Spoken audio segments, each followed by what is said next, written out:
Assalamualaikum warahmatullahi wabarakatuh. Saya di sini perwakilan dari kelompok 2 akan menjelaskan tentang manajemen sumber daya manusia. Manajemen sumber daya manusia adalah suatu ilmu atau cara bagaimana mengatur hubungan dan peranan sumber daya tenaga kerja yang dimiliki oleh individu secara efisien dan efektif, serta dapat digunakan secara maksimal sehingga tercapai tujuan atau. Assalamualaikum warahmatullahi wabarakatuh. Saya Anggi Priantini dari kelompok 2 akan menjelaskan mengenai peran dan fungsi manajemen sumber daya manusia.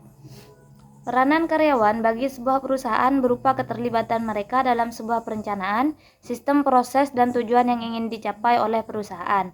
Berbicara mengenai peranan tenaga kerja harus dibedakan antara mereka yang memiliki pekerjaan dan mereka yang bekerja.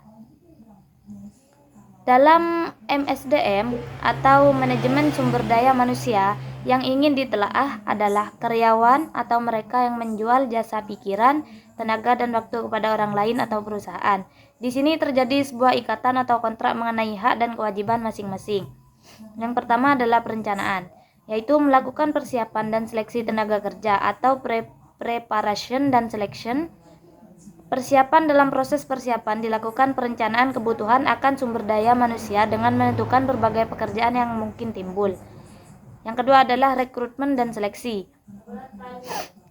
Rekrutmen tenaga kerja atau rekrut adalah suatu proses untuk mencari calon atau kandidat pegawai, karyawan, buruh, manajer, atau tenaga kerja baru untuk memenuhi kebutuhan SDM organisasi atau perusahaan. Selanjutnya adalah pelatihan, pengembangan, dan penilaian prestasi. Pengembangan dan evaluasi karyawan atau development dan evaluation merupakan tenaga kerja yang bekerja pada organisasi atau perusahaan harus menguasai pekerjaan yang menjadi tugas dan tanggung jawabnya. Selanjutnya adalah promosi, pemindahan, dan pemisahan. Promosi adalah sebuah jenis transfer yang meliputi penugasan kembali seorang pegawai pada sebuah posisi yang kemungkinan besar diberikan pembayaran yang lebih tinggi dan tanggung jawab, hak-hak, dan kesempatan yang lebih besar.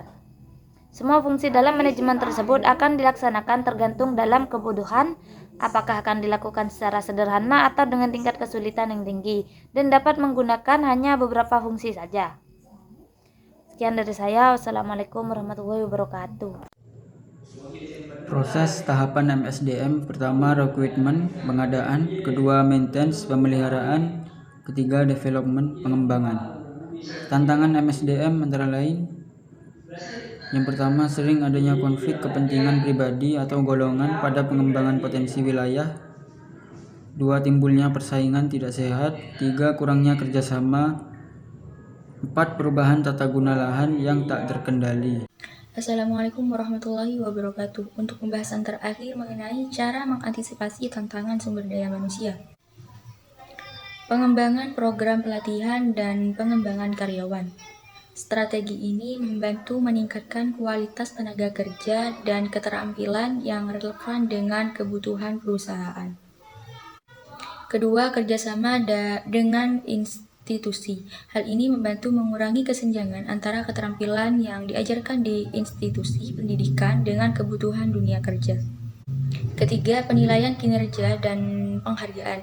Hal ini mendorong motivasi dan memberikan insentif bagi karyawan untuk terus berkinerja tinggi. Keempat, peningkatan kesejahteraan karyawan. Upaya ini membantu meningkatkan kepuasan karyawan, produktivitas, dan retensi. Yang kelima, penggunaan teknologi dalam manajemen SDM. Teknologi dapat membantu perusahaan dalam mengelola SDM dengan lebih efektif dan Keenam, kepatuhan pada regulasi ketenagakerjaan. Mengikuti peraturan ketenagakerjaan membantu mencegah masalah hukum dan membangun hubungan yang baik antara perusahaan dan karyawan. Yang ketujuh, kebijakan fleksibilitas kerja.